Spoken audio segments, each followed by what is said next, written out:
Во продолжение разговараме за следново. Колку е значаен и колку е важен образовниот процес да има течение, да не престане кога децата се на болничко лекување.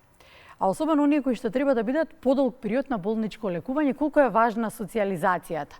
Освен психолошката поддршка, колку е важна поддршката од другарчињата, од оние особено кои што ги делат училишните клупи, од пријателите, од семејството. Па за се ова да се реализира, се разбира, од септември ќе се започне еден проект за кој што ќе зборуваме во продолжение со претседателот на организацијата САНО. Се разбира, тука партнери во сето тоа се и Министерството за здравство, клиниката за онкологија, детската клиника во Скопје, но се разбира и Министерството за образование. Сега зашто точно станува збори малку повеќе и за нас да биде јасна сликата за предизвиците кои што ги имаат не само децата кои што се на болничко лекување, туку и за мајките, за родителите, сите оние кои што се во целиот процес, па на крајот и докторите кои што се борат за нивниот живот. Разговараме со Марија Вук, таа е претседател на организацијата САНО, и Андријана Серафимовска. Многу ми е драго, Андријана, добро утро, што ни ја донесовте, Марија. Затоа што Андријана, еве сега, за да биде појасно народски, ќе кажеме, си има изборено со рак на коски и сега на своја 28 годишна возраст е дел од Сдруженијето САНО за да даде поддршката, се разбира, онаму каде што е најпотребна и да се чувствува со семејствата, со дечињата и да се сака животот, да се буквално да се живее со веројатно со сите сили. Да, кажи си слободно. Токму така, на 12 години ми беше диагностициран канцер на коски, тоа е остеосаркома. Се лекував една година, лекувањето беше во Македонија, хемотерапија и операција во Шведска. Токму поради тоа целосно искуство, јас сум денес тука, волонтирам во САНО и помагам за овие деца. Благодарам, Марија. Благодарам што ни ја донесовте Андријана, затоа што нема ништо поубаво кога се доловува вистинската слика за предизвикот кој што е ваше секојдневие и со нешто вие се борите. Ви благодарам на вас, на поканата и на гледачите на Македонската телевизија кои ќе имаат можност да слушнат малку повеќе и за оваа активност на САНО. Јас сум повеќе благодарна од вас што Андријана е во САНО и што, да не речам, заедно ја подигнавме организацијата. Јас од мој аспект како на повозрасна, таа од незин аспект на cancer survivor или преживеана од рак. Морам да напоменам дека во Сдруженијето членуваат или волонтираат и други млади кои некогаш биле болни од канцер, меѓу кои и мојот син. Тоа ќе ве прашав секоја чест што успевате во тоа. Ајде да започнеме со главниот предизвик, за тоа кога веќе ќе некој семејство ќе биде пред таков еден предизвик да треба подолг период да помине на детска онкологија. Престој кој што носи од една страна голем страв, неизвестност, но од друга страна една голема желба и надежд, но и храброст дека ќе излезат со победа од таму и дека ќе задзвони она звонче добро познато на детска онкологија. Се надам дека што повеќе ќе се слуша. Како организирам престојот? Додека децата, претпоставувам се еден родител, најчесто е мајката, така изборот е да биде мајка, престојуваат на детска онкологија. Така е. Може би подобар одговор најверојатно ќе ви дадеа некои од вработените на клиниката, но со оглед на тоа дека сме ние многу често таму. Секоја недела, секој втор ден, зависи од какви родители имаме, какви деца, какви случаи кои ќе не повика, колку ние имаме во моментот волја да волонтираме. Условите во моментот на хематоонкологија за деца или на педиатриската хематоонкологија од технички аспект е сосем во ред. Пред неколку години со помош на САНО успеавме да ги реновираме. Една голема компанија од Македонија успеа да по сите светски и европски стандарди да ги уреди просториите. Од тој аспект сметам дека условите за престој во болницата се сосем добри. Нашите деца се подеднакво важни како и сите други во светот, каде што имат и подобри услови можеби за лекување, но од аспект дека сега е реновирано, дека се воведени сите можни технички процедури, децата имаат добри услови за престој. Еден од предизвиците кои ги има најверојатно персоналот на клиниката за детски болести е престојот на родителите. Од најверојатно од практични причини за нас сериозно неоправдани, престојува или има можност да престојува само мајката или некој женски член од семејството. Што е на вистина и дискриминаторски и сметам дека товарот на мајката е преголем за да може да се носи со детето кое е болно и најверојатно со едно дете кое или две кои останале дома. За жал и за низиниот престој во болница губи многу од своите вештини, многу од своите пријатели, голем дел од мајките губат и работа. Понатаму истите тие жени, здравје, кои ќе оздрават нивните деца, кои ќе се вратат во новото нормално, имаат не само што одново почнуваат, имаат стравови пред се за детето кое е поминало низ тој процес. Тие виделе најверојатно слики и случувања кои не ги гледа секој родител. Ние сите знаеме кога некој дете ќе има дома температура, па целото семејство е на нозе, па не се спие цела ноќ, можеме само да претпоставиме, јас знам од лично искуство, како изгледа кога еден родител се соочува со смртта на своето дете. Сметам дека тоа не само стрес, тоа е болка која само мајката може најверојатно да издржи на нозе. Тоа е болка за целото семејство. Секако. Неспоредлива е ни една друга приказна со таа приказна. Кој е еден од најголемите предизвици, Андријана, ќе ја вклучиме тука, најголемите предизвици со кои што едно семејство, конкретно мајката и детето се соочуваат престојот во клиниката, да се одржи социјалниот живот, образованието. Еве сега има можност тоа да биде и преку онлайн, така, и преку соработка на училиштето, односно класниот раководител со мајката во споделување на материјали. Доловете ми што ќе значи тоа за едно дете додека е таму. Само на кратко да го објаснам проектот. И колку сето тоа ќе може да се спроведува реално, затоа што станува збори за здравствена состојба која може и да оди на подобро, но не дај Боже има случаи кога и се влошува, да. Така е, значи станува збор за еден голем, за мене историски проект на Министерството за образование, во кој е вклучена организацијата САНО и спроведува голем дел од активностите. Станува збор за цел процес на истражување, што е најсоодветно за нашите деца во болница, на кој начин да имаат формално образование, за кое стои Министерството за образование. Ние имавме една голема студиска посета во Загреб, каде ја посетивме тамошната школа во болница. Таму системот е малку поинаков, е еднојазичен, имаат многу повеќе деца и повеќе болници и начинот на кој се спроведува образованието е поинаков.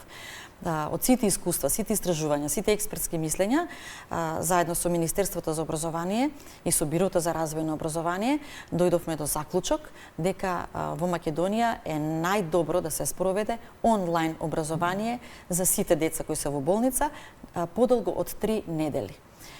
Тоа значи дека најчесто се тоа хематоонколошките деца, но има, се разбира, и исклучоци каде што можат ова образование да го следат сите оние кои се на подолго трајно лекување, но не само во болница, туку и во домашни услови. Што ќе значи тоа? Во живо ќе се вклучуваат додека трае часот? Да, сакав да ги објаснам дека... Ќе биде директно? Така е. Добро. Детето ќе може да следи наставата онлайн или во живо, или професорот во училиштето каде што е запишано детето, значи во локалното училиште. Многу е добро што детето не е извлечено од средината каде што живеело и се запишало, каде што се неговите другарчиња. Значи, да, тоа е тоа што сакав и да прашам и на почетокот, дека тој ќе си се вклучи да си ги гледа неговите другарчиња. Секој пат кога детето ќе изрази желба, затоа што детето поминува низ еден процес на лекување каде што и на помалите деца можеби не им е комплетно јасно што им се случува. Некои се срамат од тоа што немаат коса, некој не сака да признае дека е болен. Имаме разни приказни кај децата, но детето ќе има избор. Ако тоа одлучи дека сака да се вклучи, да ги гледа другарчињата и другарчињата него, тоа е во ред. Ако детето се одлучи само да гледа и да слуша, и тоа е во ред. Најважно е образовната програма, лекциите кои треба да бидат да нема застој, тој да ги прими на соодветен начин, прилагоден на неговата здравствена состојба. Ова образование е тимска работа, значи во него ќе бидат вклучени наставникот, родителот, лекарот, па дури социјалниот работник на детската клиника. Се во интерес на детето и на ученикот. Се надевам дека успешни приказник имате, дека ќе успее овој проект, гледам со колкава жар го раскажувате, веројатно долго сте работеле со Министерството за образование за спроведување. Андријана, што значи тоа за децата додека се таму? Во еден момент во еден момент треба да се работи на психолошката поддршка кај дечињата додека се таму. Ги гледат нивните другарчиња преку камера, но од друга страна не се сами, имаат поддршка и од другарчињата. Доколку се впуштат и во комуникација, па да си мавнат, да се поздрават, верувам дека се постигнал уште поголем успех и во она психолошка поддршка која што е потребна. Апсолутно. За да ме разберете малку повеќе, јас ќе ви раскажам еден мал дел од мојата приказна, за да сватите зошто е важно да се има образование во болница. Именно како што кажа Марија, кога се поставува диагнозата и започнува целиот тој третман, застанува животот и на родителите, и на детето, и на во главно на цело семејство. И сите се фокусираат на детето кое што е болно во моментот во болница. Кога мене ми се соопшти диагнозата, односно што ќе се случува понатаму со мене, моето прво прашање беше: може ли да се вратам на училиште? Тука сваќаме колку е важно. Колку години имаше Андријана? 12. 12. Да. Тука сваѓаме колку е важно образованието за да се задржи тоа нормално секојдневие на детето и колку значи тој контакт со пријателите. Моето следно прашање беше: добро, може ли да се дружам со моите пријатели? Да. Јас се лекував, точно овој период ми започна лекувањето и наместо да почнам во септември во училиште, ја почнав со хемотерапија. Сакав да одам на училиште, но не можев. Едноставно мојата здравствена состојба не го дозволуваше моето физичко присуство. Тука исто така изгубив и контакт со моите пријатели. Тоа беше за мене голем шок и голем стрес. Понатаму можам да кажам дека јас не можам да зборувам за образование во болница, бидејќи јас го немав тоа образование во болница, можам да зборувам за образованието после болница, но со овој момент најверојатно разбирате колку е значено да се има образование во болница. Токму тоа е еден дел од психолошката поддршка на детето, како што кажавте. Тој контакт и со наставниците, и со пријателите е тоа кое што му го пополнува секојдневието и му дозволува да може да го пополни своето време и да се чувствува нормално како сите останати. Нормално, како што кажавте, да му се дозволи дали сака да се вклучи со камера, дали не сака, нели нормално мора да ги запазиме тие моменти. Да, и она што е исто така многу важно и во целокупното емоционално закрепнување и за потоа враќање во социјалниот живот, исто така исклучително важно. Како ќе функционира во делот на доколку детето не може здравствено да одговори на терминот кога треба да има час, така кога е закажано, или пак некоја состојба, не дај Боже, здравствено се влоши, па затаи во часовите. Како тука ќе функционира? Секој наставник, каде што е детето запишано во училиште, води свој дневник. Добро. Колку детето добило задачи, колку одговорило на задачите, колку тие успеале да му предадат и како и на кој начин тоа дете одговорило. Најголемата задача, одговорност паѓа на плешките на наставникот.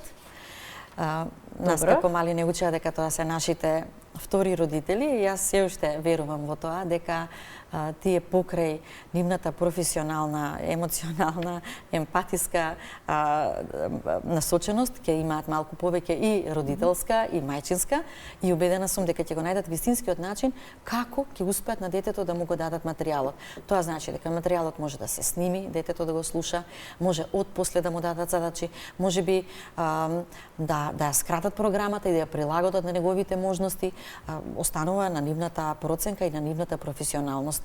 На крајот од денот тие за тоа се школувале, се одредиле да го работат и убедена сум дека тоа ќе го прават најдобро што може. И верувам дека нема човек кој што не чувствува емпатија. Убедена сум. Да, особено оние кои што имаат па и задача да бидат наставници, особено. Да, знаете, јас ќе се повикам пак на моето искуство. Но пред некој ден имавме камп во Струга со мајки и деца кои победиле рак и многу често на тие кампови зборуваме за нашиот животен процес, за тоа ние како сме се чувствувале.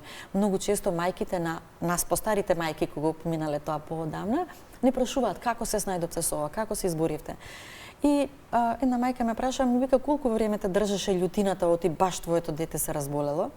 Не знаев како да ја објаснам дека јас воопшто не бев љута.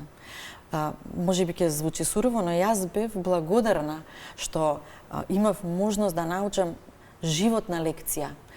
Не дека претходно не сум го сакала животот, не дека не сум ги познавала животните вредности, но како помлад родител секој пат гледате да угодите на семејството, да домот да ви е секогаш како што треба, детето да е средено, секогаш мечтаете да имам подобро возило, да одам на подобар годишен одмор. По диагнозата на мојот син и по целото лекување, најголемата радост ни е тоа што ќе се разбудиме наутро здрави, па му се радуваме и на дождот, и на ветрот, и на снегот, се радуваме на животот и на сите оние вредности кои не сме ги забележувале во тој процес на трка да создадеме нешто повеќе за семејството. Не велам дека материјалното не е важно, да, важно е за да може да функционираме, но никако не смееме да заборавиме дека животот го сочинуваат еден куп други мали работи кои не прават среќни. И ние треба да се трудиме нив да ги препознаеме и без да ни се разболат децата. Андријана, сакаш да додадеш нешто? Апсолутно се согласувам. Откако се излекував, мислам дека комплетно ми се промени мојот карактер и начинот на кој што го гледам животот. Секој мал момент, како што спомна Марија, го ценам и го вреднувам многу повеќе и се радувам што можам да го искусам и што сум имала втора шанса да продолжам понатаму со мојот живот и да си го пронадам моето ново нормално, да се реализирам како личност и да си ги исполнувам желбите понатаму.